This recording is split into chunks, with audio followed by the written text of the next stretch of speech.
Alright everybody, welcome back to another video today discussing the Elvis movie and giving the final keynote review that you'll ever see. It'll be the best review you've ever seen on the Elvis topic. It is a phenomenal movie and I recommend everybody watch it. And that is not just the review that I'm going to give you, it's also the the lore and the backstory that is going to be absolutely magnificent the way that I explain it. I'm going to give you the most nuanced breakdown of the movie. It'll be the most comprehensive thing you've ever seen in your life. Just kidding, but the point being is that it'll be fantastic, okay? Just give me a chance here. So I'm going to be breaking down the plot, more or less, and just giving you the reasons as to why I think it's a phenomenal movie, despite it having some like liberal overtones or undertones, whatever you want to call it. I'm not going to be gay about it. I'm not going to be bitching about it like any right winger on the internet. I'm not going to be complaining about it because I just don't want to do that. Now we're going to be breaking down the plot. Obviously, you know who Elvis is vaguely. I knew vaguely who he was. I didn't know any particular details about him. I just knew that he was famous a long time ago, and that's the same thing. I knew him as much about Elvis back then as I knew about, like Jimmy Dean or James Dean. It's like some handsome guy from like the 40s or whatever, whatever. I don't care. Rebel without a cause, something like that. So that was the amount of stuff I knew. I'm 19, by the way, so that's probably the reason why. I don't have 60-year-old parents that were fans of Elvis anyway. So the plot starts off where you have the narration by this Polish person or whatever he was. He was Dutch, and I think the guy's name was something like P.T. Barnum, or he fancies himself in a way like that. So he has that sort of motif or just of him, and he's like this very fat, like he looks like the Penguin basically. Mixed with Tom Hanks, of course, because he plays him. I didn't know that was Tom Hanks until after the movie because I didn't walk into the movie with any expectations. I knew nothing about it. I didn't know really who Austin Butler was in particular. Whatever. Phenomenal acting, by the way. So I'm going to give you the in-depth review here. So like I said, so you have this old Jewish guy, or at least like there's some like European accent there. I don't know what it is, and he's like this huckster, and he's saying about how like oh he screwed over Elvis or maybe something something, just generally a bad mood. And again, the movie opens up with something very beautiful. It's like a very cool set of like embroidery and like colors, diamonds, whatever, and the name Elvis is there. I think that I have it as like the thumbnail. I have it as like what you're looking at right now on the screen while I'm reading off the plot points. But yeah, no, it's a fantastic aesthetic. It's really, beautiful. And not to be gay about that, but I mean, it's totally true. The aesthetic is phenomenal. Gives you the Vegas vibes, gives you Kino Casino vibes. Anyways, so we start off with him being, Elvis, that is, raised mostly by his mother, right? And he grows up in the poorest, shittiest part of Mississippi. And he finds an escape, as a poor kid in a comic book, right? And so he has like this little lightning thing. So that's basically what he's into as a hobby. Um, he's basically growing up around only blacks. Okay, so he was like the poorest white kid, white trash, so to speak, raised around only blacks during segregation, like in the 40s, whatnot. And as a 10-year-old, they see a lot of black influences that basically grooms Elvis into being like a white guy that has all these black characteristics, which enables him to be famous in the 50s and the 60s. And this will get important later on in the plot. But the point being is that the guy, they look through a peephole and they see like this very sexualized, like provocative dancing of the blacks. And then they go to they sneak into the black like revivalist church or whatnot, where they're speaking in tongues and they're doing all this like crazy singing and dancing. And Elvis is like in a trance about it, and the other black kids don't get it as much for whatever reason. So then Elvis is like more inclined to be like the blacks. And at the time, it's like pretty crazy, the dancing, all that. But it is very mesmerizing, and the film captures the energy very perfectly. So you can see why a 10-year-old would be fascinated by this sort of lifestyle. So that is that. And so basically, I'll go on, and he starts performing small time, to the point where he's performing at a very low level, like in a county or whatever, and he has like these obscure records.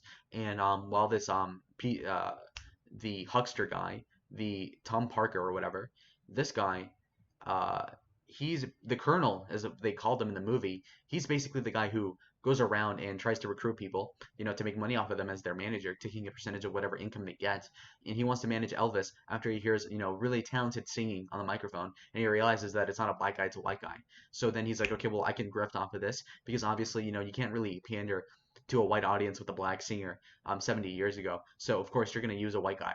And again, a lot of conservatives or far right people are going to be bitching about like, oh, that's left wing. Oh my God, they're saying that some racist. It's like, dude, shut up. Okay, that I mean, they were pretty honest about the depiction about both races. So again, the politicization of this Elvis movie is really stupid. And I think a lot of people backed off of that. So I'll just like let go of that for now.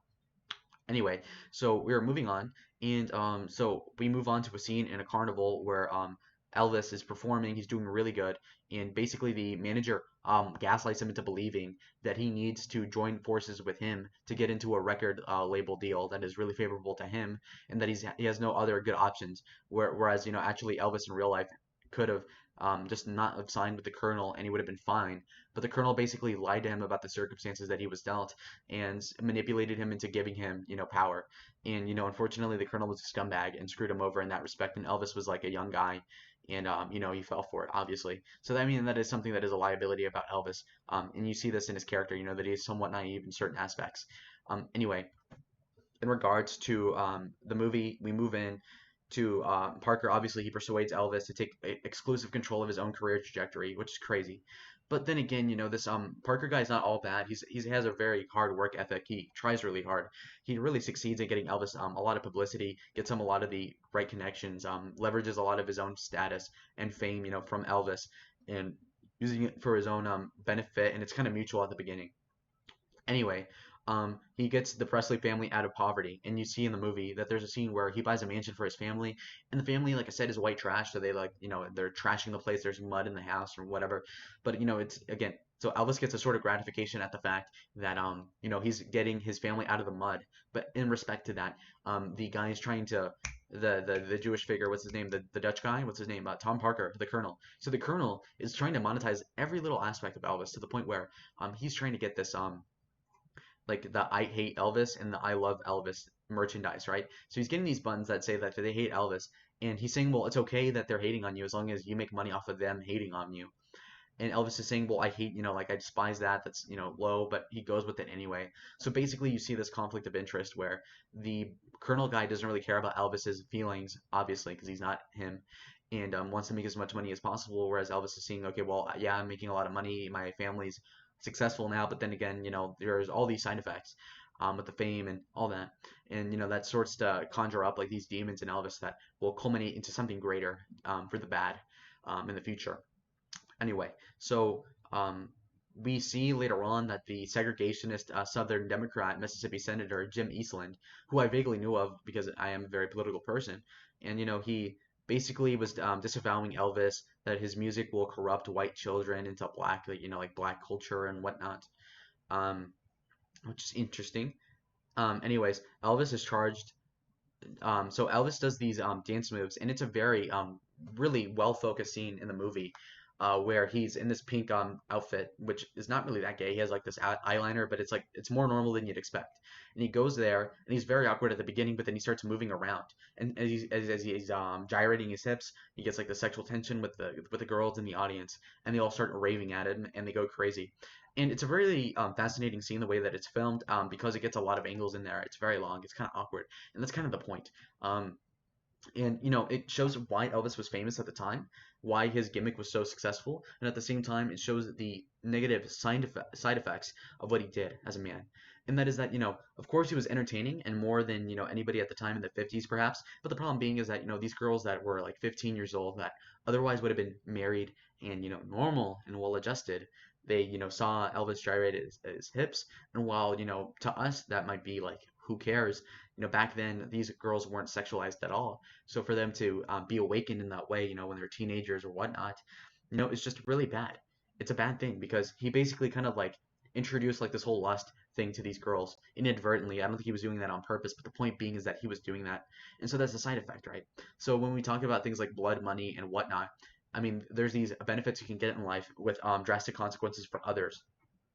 So we somewhat selfishly, sexualized all these teen girls that otherwise would have been married to men, who probably did get married to men later on, but still like with thinking about Elvis in their back mind and all that. So I mean, it was really unproductive in that respect. But then again, he's making a lot of money. He probably didn't think this through. He's not as smart as I am, so maybe he didn't think that through. But the point being is that it illustrates a point of him sexualizing the youth. And that's probably why the segregationists didn't like him. On top of the fact that he was appealing to black people, which I don't really. Well, I get why they would be mad at that, but I don't personally find that as that bad. But on the sexualizing of the kids part, it's completely legitimate as a criticism to say that because again, the people back then were much more innocent and traditional. Whereas Elvis right now would be cool. Like Elvis right now would be relatively conservative, believe it or not. But that's more so a sign of society being bad and not Elvis being a great guy. Anyways, we move on to another plot point where Elvis gets himself in legal trouble after doing the pulsating of the hips and whatnot. So Parker, the colonel, basically persuades the government to draft Elvis into the U.S. Army instead of actually getting him arrested or whatever the heck they were talking about before. So then Elvis, I think, joins the Air Force or something like that in West Germany, and Elvis is basically destined.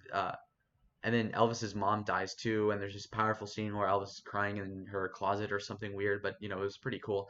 Anyway, he meets his wife at the time, who I think her name was like Priscilla, and he's like she's the daughter of his sergeant or something in Germany. She was really pretty in the movie and in real life, so I think some people were bitching because the girl was 17 and Elvis was like 20 something, and to the people that say that, it's like, come on, really? Are you fucking kidding me? Come on, dude. So no, come on. Anyway, anyway, how old was Priscilla? Let me see this. She was, dude, she was so hot in like back in the day. Wow. Okay. Anyway, as popular culture of the 1960s passes by Elvis, he is heartbroken by the assassination of Martin Luther King and Robert Kennedy, which again in the movie kind of seems like bullshit. I don't know why he would care that much. He didn't seem that political at all, so it seemed kind of like a virtue signal, and that somewhat annoyed me. But then again, maybe he did care. I don't know. I wasn't there. Although he wanted to become more politically outspoken, the colonel basically shutted him up and told him that he should only make feel-good songs. Which again, the colonel was right actually, because Elvis doesn't know anything more than the politicians do on the liberal side, and yet he was gonna speak for what reason? Maybe to leverage his celebrity, but that only makes stuff that isn't political more political, which basically just poisons the well and makes life less fun, in my opinion. Regardless, um, they need to revamp his image now that he's back from the military because he's irrelevant now or whatever. So they need a resurgence of the career, so to speak. So then he gets a corporate sponsored Christmas special television shoot in order to bring back his clout. Um, and basically, the closing number was being presented as um, as a political commentary by Elvis.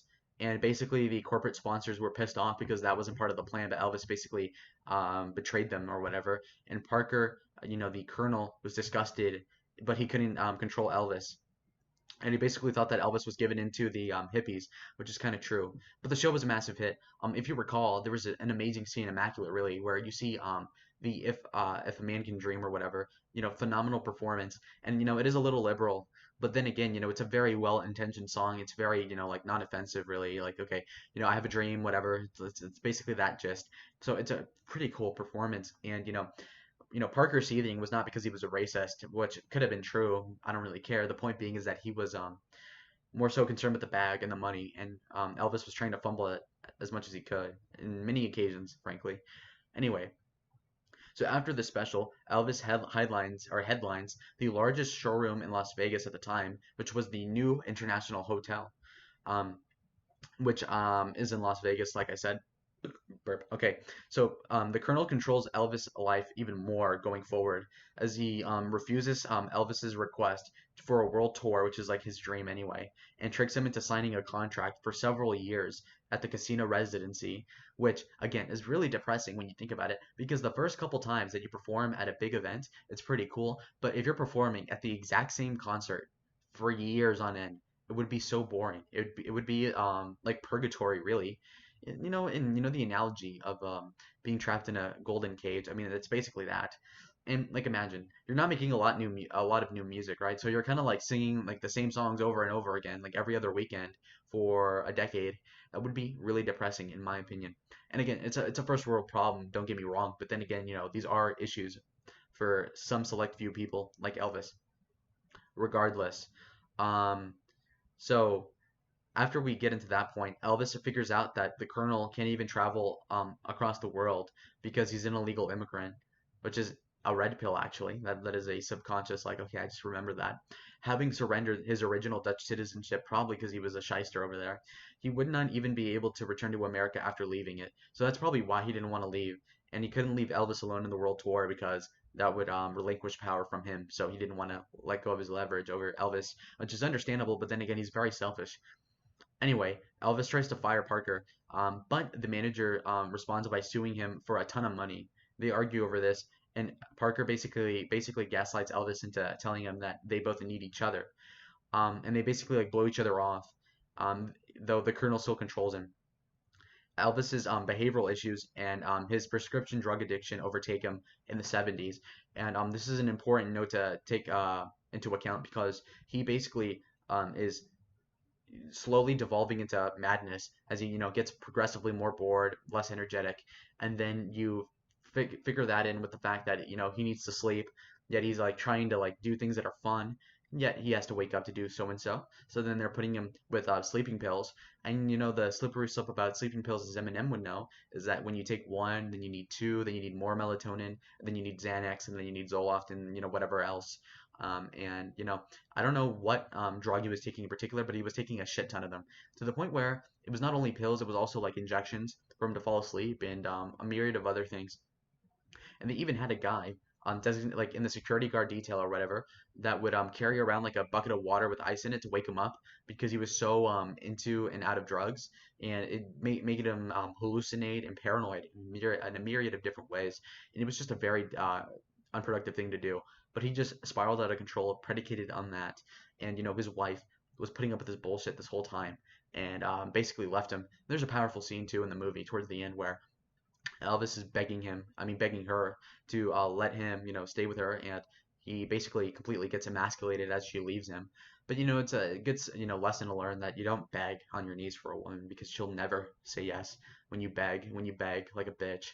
So yeah, don't do that, boys. Anyway, the point being is that Elvis gets completely felted by life. And his wife leaves him in 1973 and takes their daughter, Lisa Marie, with her, which I forgot about actually.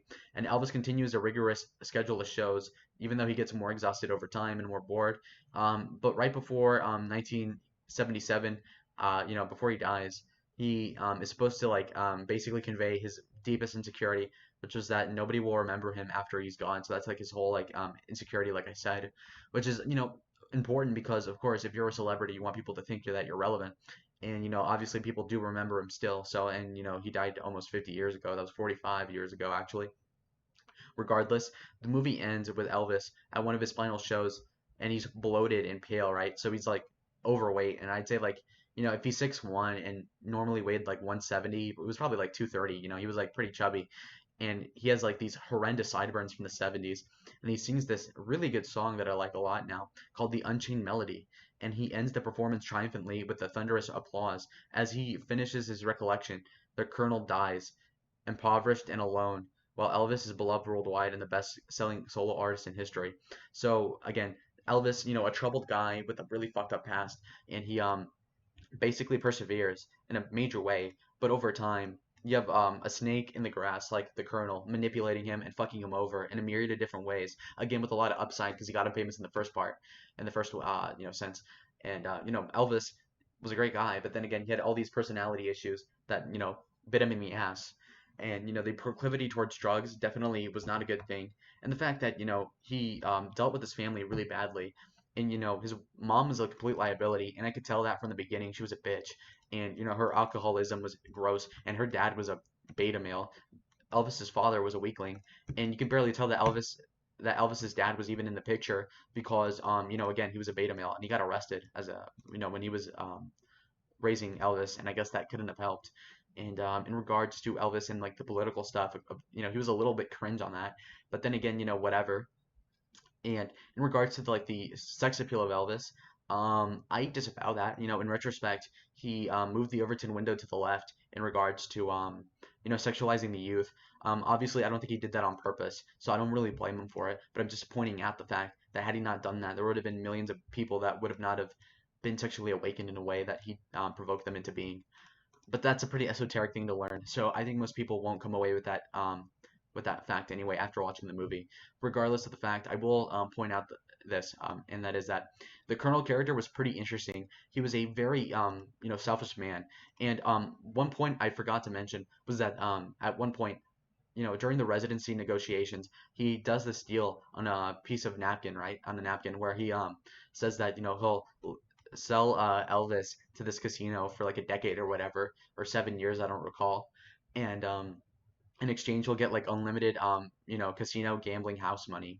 So how they say the house always wins. Well, apparently at the expense of Elvis, which is pretty sad to see. But the point being is that the guy was a complete sociopath and just completely bitter piece of shit, frankly. and Elvis treated him too well.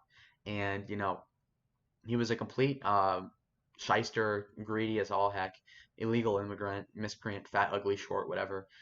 Just a very hateable person. So that makes him a great villain. So he is a Kino character, by the way. And Tom Hanks portraying him, I don't know. I don't know enough about Tom Hanks to like be able to tell if that was him in a fat suit. I don't really care, frankly. And again, so, and then in regards to the guy who played Elvis, it was phenomenal. And then again, I wasn't alive to see Elvis like live or anything, so I wouldn't know if it's like an accurate portrayal. From what I do know, though, like from the little bit I have seen, seems pretty accurate. And the whole aesthetic was awesome. At the end, even with the shitty like sideburns, they only did that because he actually did have those sideburns in real life 50 years ago. So I don't really blame him for that. And all these little intricacies of the way that he walked, the way that he danced, the voice, the intonation, all of that was phenomenal to the point where I have to give him his due there. And yeah, the acting was really good. The woman that played his wife was super hot, very pretty. His kids, irrelevant. I could care less. And what else? I also kind of appreciated that Elvis didn't really cuss a lot. That was like a token to his being raised in the 50s. I thought that was a good detail that they left in there. Probably subconsciously, but yet still there. Also, the underlying tone about the family being white trash, I do appreciate too, because I feel like a lot of family, when somebody gets rich in their family and famous, just basically leech off of him and become, dead weight. That's why Elvis had to cut off a lot of his family after a while because they just kept asking for him money even when he was broke. And so yeah, I mean that's an important detail that they put in the movie, and I appreciate them for doing that. And yeah, no, so the movie was inherently right wing in my opinion. I feel like it definitely sold a narrative that was realistic and faithful to the actual story. And by story I mean real life. I think the casting was great, and I think that like the whole like liberal push, from the Hollywood about like the premise of Elvis wasn't that obvious, and it wasn't even that prevalent. And like Elvis, say what you will, but him sexualizing people wasn't to the extent that we see now anyway, so he's not even as bad, even if you want to be like nitpicky about that. And also, he was talented musically, he was a savant, really. And in regards to the degeneracy, I think the degeneracy in the movie is pointed towards a productive end because basically it shows that it has bad consequences. When you're greedy for the money, you die alone in a hospital in Vegas.